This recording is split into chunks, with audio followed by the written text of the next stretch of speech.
So Revanth సర్కార్ ఇక కొంత లబ్ధిదారులకైతే గుడ్ న్యూస్ చెప్పినటువంటి పరిస్థితి మనకు కనిపిస్తుంది. ఏదైతే లబ్ధిదారులు ఉన్నారో రాష్ట్రంలోని సొంతిల్లు లేని పేదల వారి కోసం అయితే రేవంత్ సర్కార్ ఇందిరమ్మ ఇల్లు పథకాన్ని అమలు చేస్తుంది. అర్హులైనటువంటి వారిని ఎంపిక చేసి వారికి ఇంటి నిర్మాణం కోసం 5 లక్షల రూపాయల ఆర్థిక సాయం అందిస్తుంది. ఇల్లు కట్టుకోవడానికి జాగా లేని వారికి ప్రభుత్వమే స్థలం కేటాయిస్తుంది. ఇప్పటికే తొలి విడత ఇందిరమ్మ ఇళ్లను మంజూరు చేశారు. ఇప్పుడు రెండో విడత లబ్ధాలను ఎంపిక చేసే పనిలో ఉన్నారు. ఇంటి నిర్మాణం వివిధ దశలకు అనుకూలంగా ప్రభుత్వం నుంచి మరి ఆర్థిక సాయం అందుతుంది. అయితే తొలి విడత ఇందిరమ్మ ఇల్లు లబ్ధాల్లో కొందరికి చెల్లింపులు ఆగిపోయాయి. వారికి ప్రభుత్వం కీలక అలర్ట్గా అప్డేట్ అయితే ఇచ్చింది. 2 రోజుల అవకాశం ఇచ్చింది. ఇందిరమ్మ ఇల్లు లబ్ధారులో కొందరికి చెల్లింపులు నిలిచిపోయాయి. లబ్ధారుల బ్యాంక్ ఖాతా నెంబర్లకు ఆధార్ లింకు లేకపోవడం, 2 కార్డుల వివరాలు సరిపోలకపోవడం, ఇటువంటి సమస్యల కారణంగా తొలి విడత ఇందిరమ్మ ఇల్లు లబ్ధారులో సుమారు 30% మందికి చెల్లింపులు ఆగిపోయాయి. వీరి కోసం ప్రభుత్వం కీలక ప్రకటన చేసింది. ఈ లబ్ధాల వారి ఆధార్ కార్డులో తప్పులు ఉంటే సరిదిద్దుకునేందుకు చివరి అవకాశం ఇచ్చింది. ఈ మేరకు హౌసింగ్ సెక్రటరీ విపి గౌతమ్ తాజాగా దీని గురించి కలెక్టర్లకు సర్క్యులర్ జారీ చేశారు. ఇందిరమ్మ ఇళ్ల లబ్ధారులకు ఇక డీబీటీ అంటే డైరెక్ట్ బెనిఫిట్ ట్రాన్స్ఫర్ ద్వారా చెల్లింపులు జరుగుతాయని అధికారులు తెలిపారు. National payments corporation of India ఇక ఏబిపిఎస్ అంటే ఆధార్ పేమెంట్ బ్రిడ్జ్ సిస్టమ్ ద్వారా డబ్బులు చెల్లిస్తారు. దీంతో లబ్ధారుల జాబితాలో ఆధార్ కార్డులో తప్పులున్నా వారి వివరాల్ని సేకరించి సరిచేయాలంటూ కలెక్టర్లకు విపి గౌతమ్ ఆదేశాలు జారీ చేశారు. పేర్లు ఆధార్ నెంబర్లను అప్డేట్ చేయాలని చెప్పారు. దీనికోసం ఆధార్ హెల్ప్లైన్ నెంబర్లు సిబ్బంది సాయం తీసుకోవాలని తెలిపారు. పేర్ల మార్పు కోసం ఎంపీడీఓలు మున్సిపల్ కమిషనర్లకు 2 రోజుల సమయం ఇచ్చారు. ఎంపీడీఓలు మున్సిపల్ కమిషనర్లో పేర్లు మార్చుకునేందుకు 2 రోజుల పాటు అవకాశం ఇచ్చామని ఇక విపి గౌతమ్ తెలిపారు. ఈ ప్రక్రియ పూర్తయిన తర్వాత పంచాయతీ సెక్రటరీ వార్డు ఆఫీసర్ లాగిన్లో కొత్త వివరాలు కనిపిస్తాయని, ఆ తర్వాత లబ్ధారుల ఖాతాలో డబ్బులు జమ చేయడం సులభమవుతుందని తెలిపారు. ఈ క్రమంలో లబ్ధారులు ఈ అవకాశాన్ని ఉపయోగించుకొని తమ వివరాలు సరిచేసుకోవాలని సూచించారు. వెబ్సైట్లో లబ్ధారుల ప్రాథమిక వివరాల నుంచి ఇంటి నిర్మాణంలో ప్రతి దశ అంటే మార్కౌట్, పునాదులు, గోడలు, స్లాబ్ వరకు రికార్డ్ చేయబడుతుంది. ఈ అప్డేట్ల ఆధారంగా 4 విడతల్లో 5 లక్షల ఆర్థిక సాయం విడుదలవుతుంది. ప్రజలకు భాషాపరమైన సమస్యలు తలెత్తకుండా వెబ్సైట్ను తెలుగు, ఇంగ్లీష్, ఉర్దూ, హిందీ భాషల్లో అందుబాటులోకి తీసుకొచ్చారు. ప్రస్తుతం రాష్ట్ర వ్యాప్తంగా సుమారు 3 లక్షల ఇండ్ల నిర్మాణం పథకం కింద వివిధ దశల్లో కొనసాగుతుంది. ఇక మునుపు బిల్లులు ఆమోదం, చెల్లింపు ఆలస్యం, ఏ అధికారి వద్ద ఫైల్ ఆగిపోయిందో వంటి వివరాల కోసం లబ్ధారుల హౌసింగ్ కార్పొరేషన్ కార్యాలయాలు, కలెక్టరేట్లు, ఎంపీడీఓ కార్యాలయాలు తిరగాల్సి వచ్చేది. ఇప్పుడు ఈ వివరాలన్నీ వెబ్సైట్లోనే అందుబాటులో ఉండడంతో సమయం, డబ్బులు, వ్యయం తగున్నది. అంతేగాక సమాచారం లోపాలు ఉన్న వెంటనే గుర్తించి సరిచేసుకునే అవకాశం కూడా ఉంది. ఈ నెలాఖరులోగా ఇందిరమ్మ ఇళ్ల ప్రారంభోత్సవానికి ఏర్పాట్లు చేయాలని సీఎం అధికారులు సూచించారు. హైదరాబాద్ నగరంలోని హౌసింగ్ బోర్డుతో జాయింట్ వెంచర్గా ఉన్న ప్రాజెక్టులోని సమస్యలను త్వరగా పరిష్కరించాలని సీఎం అధికారులకు ఆదేశాలు జారీ చేసినట్టుగా తెలుస్తుంది. సో ఎవరైతే ఇందిరమ్మ లబ్ధిదారులు ఉన్నారో ఈ ఇందిరమ్మ లబ్ధిదారులకు సంబంధించి రాష్ట్ర ప్రభుత్వం అయితే ఇది ఒక అప్డేట్ అని చెప్పుకోవచ్చు. ఇందిరమ్మ లబ్ధిదారులందరికీ కూడా మరి ఏదైనా మిస్టేక్స్ ఉన్నా అంటే మీ బ్యాంకు ఖాతాకు ఆధార్ కనుక లింకు కాకపోయినా లేకపోతే ఏ ఇతర కారణమైనా కూడా మరి మీరు అన్ని రకాలుగా మీ స్టేటస్ని చెక్ చేసుకోవచ్చు అంటూ కొంత ఒక అప్డేట్ని అయితే ఇచ్చింది. ఒక్కసారి మనం తొలి వెలుగు స్క్రీన్ మీద అసలు ఎవరైతే ఇందిరమ్మ లబ్ధిదారులు ఉన్నారో వాళ్ళు లబ్ధిదారులా కాదా, వాళ్ళకి ఇందిరమ్మ ఇల్లు వచ్చిందా లేదా, మరి ఎట్లా చెక్ చేసుకోవాలి, మీరు ఇందిరమ్మ ఇళ్లకు లబ్ధిదారులా కాదా, మీ పరిస్థితి ఏంది అసలు అంటే మీరు అర్హులా కాదా అనేది మీరు ఎట్లా చెక్ చేసుకోవాలి.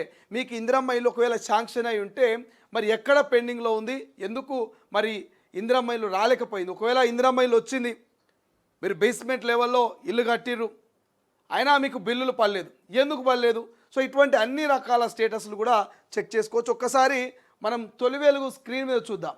అంటే ఇందిరమ్మ ఇళ్ళకు సంబంధించినటువంటి లబ్ధారులు మరి ఎట్లా చెక్ చేసుకోవాలి, ఏ వెబ్సైట్ ద్వారా ఏ లాగిన్ ద్వారా మీరు చెక్ చేసుకోవాలనేది మనం ఇప్పుడు చూపించేటువంటి ప్రయత్నం చేద్దాం. ఒక్కసారి మీ అందరి దగ్గర సెల్ ఫోన్లు ఉంటాయి. సో ప్రతి ఒక్కరి దగ్గర సెల్ ఫోన్లు ఉంటాయి కదా, ప్రతి ఒక్కరు సెల్ ఫోన్లో మీరు జస్ట్ ఏం లేదు ఇందిరమ్మ ఇండ్లు తెలంగాణ గవర్నమెంట్.in అని చెప్పేసి జస్ట్ టైప్ చేయండి. ఏముంది ఇందిరమ్మ ఇండ్లు అని చెప్పేసి మీరు జస్ట్ ఇందిరమ్మ ఇళ్ళకి సంబంధించి ఇందిరమ్మ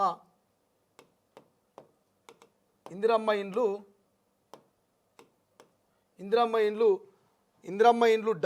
.తెలంగాణ.gov అని చెప్పేసి మీరు ఒకవేళ ఇక్కడ క్రోమ్లో కానీ లేకపోతే గూగుల్లో కానీ సెర్చ్ చేస్తే ఏమని సెర్చ్ చేయాలి, ఇందిరమ్మ ఇండ్లు dot Telangana dot government dot in అని చెప్పేసి మీరు అఫీషియల్గా ఏదైనా క్రోమ్లో కానీ లేకపోతే మరి గూగుల్లో కానీ సెర్చ్ చేస్తే మీకు మొదట ఇట్లా కనిపిస్తుంది ఇందిరమ్మ ఇండ్లు అనేటువంటి ఒక ఆప్షన్ కనిపిస్తుంది. దాని మీద క్లిక్ చేయాలి. దాని మీద క్లిక్ చేయగానే మీకు ఒక వెబ్సైట్ ఓపెన్ అవుతుంది. ఆ వెబ్సైటే ఇందిరమ్మ ఇండ్లు అనేటువంటి అఫీషియల్ గవర్నమెంట్ వెబ్సైట్ ఓపెన్ అవుతుంది. ఇది హిందీ, ఇంగ్లీష్, తెలుగు, ఉర్దూ అంటే 4 భాషల్లో మీకు ఈ వెబ్సైట్ అవైలబుల్ అవుతుంది. అంటే కొంతమందికి ఇంగ్లీష్ వస్తుంది, కొంతమందికి హిందీ వస్తుంది, కొంతమంది తెలుగు వస్తుంది, కొంతమందికి కేవలం ఉర్దూ ఒకటే వస్తుంది. సో ఇటువంటి ఇబ్బంది లేకుండా మరి ఈ వెబ్సైట్లో మీకు 4 ఆప్షన్లు కనబడతాయి. మొదట ఆప్షన్ మీరే ఎంచుకోవచ్చు, తెలుగా, హిందీయా, ఉర్దా, ఇంగ్లీషా, ఇట్లా 4 ఆప్షన్లో మీ ఇష్టం వచ్చిన ఆప్షన్ని మీ ఇష్టం వచ్చినటువంటి భాషని మీరు ఎంచుకోండి. ఎంచుకున్న తర్వాత మీరు చేయాల్సినటువంటి పని ఏంటి, ఇక్కడ మీకు హోమ్ అని చెప్పేసి ఇక్కడ కనిపిస్తుంది. ఇక్కడ హోమ్ పేజ్ ఓపెన్ కాగానే సెలెక్ట్ బై అని చెప్పేసి ఒక ఆప్షన్ ఉంటుంది. ఏముంది ఇక్కడ, సెలెక్ట్ బై అని చెప్పేసి ఆప్షన్ ఉంది. ఈ సెలెక్ట్ బైలో మీరు ఏం చేయాలి, ఇక్కడ క్లిక్ చేయాలి. సెలెక్ట్ బై అనగానే with mobile number, Aadhaar number, application ID, FSC card number, మీ అందరి దగ్గర మొబైల్ నెంబర్ ఉంటుంది. మీరు మొబైల్ నెంబర్ను కొట్టినా ఇక్కడ మీకు మీ ప్రస్తుత పరిస్థితి గురించి చెప్పవచ్చు. ఇక ఆధార్ నెంబర్, మీ అందరి జేబుల్లో ఆధార్లు ఉంటాయి.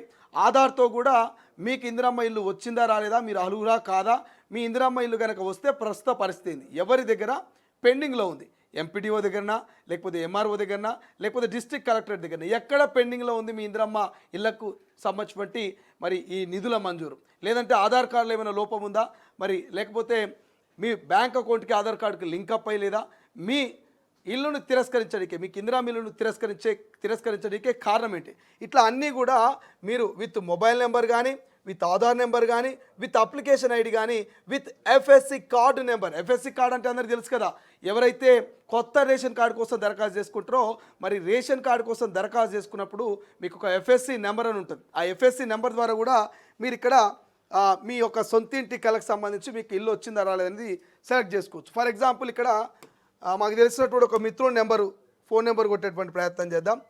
ఒకసారి నీ నెంబర్ చెప్పు. రైట్, ఒక నెంబర్ కొట్టేటువంటి ప్రయత్నం చేద్దాం. 99490038 రైట్. ఒకసారి ఆ నెంబర్ను కనుక టైప్ చేస్తే, ఆ నెంబర్ని కనుక మనం టైప్ చేస్తే ఇక్కడ కనబడుతుంది కదా. రైట్, ఆ నెంబర్ని, ఆ మొబైల్ నెంబర్ని ఇక్కడ నేను టైప్ చేసిన, ఆ మొబైల్ నెంబర్ ఇక్కడ టైప్ చేస్తే మీకు ఈ పేజ్ ఓపెన్ అవుతుంది. ఏమవుతుంది, ఇట్లా మీకు ఒక పేజీ ఓపెన్ అవుతుంది.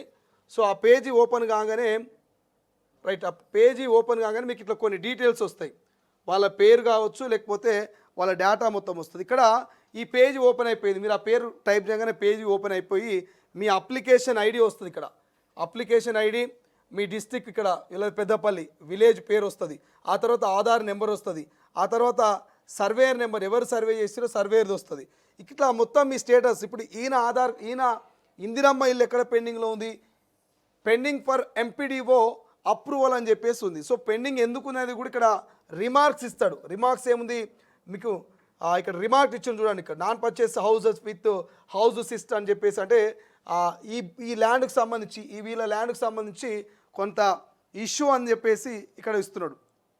సిటీస్కి సంబంధించి ఇక్కడ విత్ హౌస్ సిటీస్ అని చెప్పేసి మనకి ఇక్కడ రిమార్క్ ఇస్తున్నాడు. అంటే ప్రాబ్లం ఏందనేది కూడా ఇక్కడ క్లియర్గా మనకు మెన్షన్ చేస్తారు. ఇట్లా ఇందిరమ్మ ఇళ్ళకి సంబంధించినటువంటి లబ్ధిదారులు మీ ఆధార్ కార్డుతో కానీ, లేకపోతే మీ యొక్క ఇతర ఏ నెంబర్తో అయినా మీరు ఆధార్ నెంబర్ కానీ, అప్లికేషన్ నెంబర్ కానీ, ఇట్లా ప్రస్తుతం మీ పరిస్థితులు ఏంది, అసలు మీ స్టేటస్ ఏంది, మీ కుటుంబంలో ఎంతమంది సభ్యులు ఉన్నారు, మీ మీ మీ ఆ కుటుంబ సభ్యుల యొక్క డేటా కావచ్చు, వారి వయసు కావచ్చు, వారి ఆధార్ నెంబర్, ఇవన్నీ కూడా పూర్తి స్థాయి డేటాతో మీకు అఫీషియల్గా ఇందిరమ్మ ఇండ్లు .తెలంగాణ .gov.in అని కొడితే మీ ఇందిరమ్మ ఇళ్ళకి సంబంధించినటువంటి పూర్తి స్థాయి డేటా వస్తుంది. మీ రీజన్ అంటే ఏ రిమార్క్స్ ఉన్నాయి, ఎందుకు దాన్ని రిజెక్ట్ చేసిర్రు, బిల్లు ఎక్కడ పెండింగ్లో ఉంది, మీరు ఎవరిని కలవాలి, ఏ అకౌంట్స్కి ఆధార్ కార్డు లింక్ చేసుకోవాలి అనేటువంటి పూర్తి డేటాను కూడా తెలుసుకోవడానికి ఈజీగా ఉంటుంది. ఇది మరి తెలంగాణ గవర్నమెంట్ ఏర్పాటు చేసినటువంటి అఫీషియల్ వెబ్సైట్ కొత్తగా తీసుకొచ్చింది అందుబాటులోకి.